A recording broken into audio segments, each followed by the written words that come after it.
and it's very difficult for this stuff to get to dissipate. So we've been seeing traffic try and move through this street sort of all morning long and get about their business. But this water is deep and it doesn't seem to be going anywhere. Just to give you a sense, we pulled in here to talk to you, and our truck got stuck, right? I mean, all the ground here is saturated. Just to sort of situate you a little bit as to where we are in the state, we're about a 3-hour drive north of Miami and on the other side of the state from where Hurricane Milton made landfall near Sarasota. So we're sort of a long way from the main pressure point of that hurricane, and yet still you can see the damage that folks here are trying to deal with as they also deal with not having power.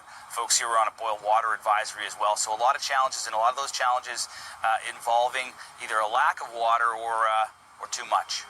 Well, you're also, Aaron, in the part of the state where tornadoes touch down. So, I mean, dealing with the water levels there, but also the damage from those tornadoes.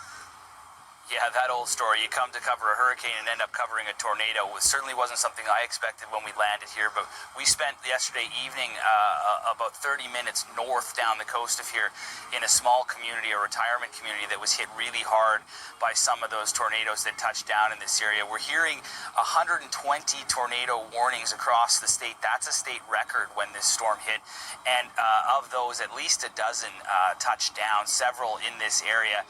And in that retirement community we're talking about, unfortunately, we know that at least 5 people passed away there. So 12 deceased folks from this storm so far, and the majority of that actually on the East Coast, far away from where Hurricane Milton actually made landfall. And a big piece of that are the hurricanes that sort of ripped through that area. We've flown down here from Alberta, so we're used to hurricanes in Hurricane Alley there on the prairies, and the damage you can see along the roadways here. We saw flipped semi-trucks, and all the power lines are down. We saw a church that had been torn in half. You can really get a sense of the power that some of these tornadoes had as they sort of came along with that hurricane as it moved from west to east across the state of Florida.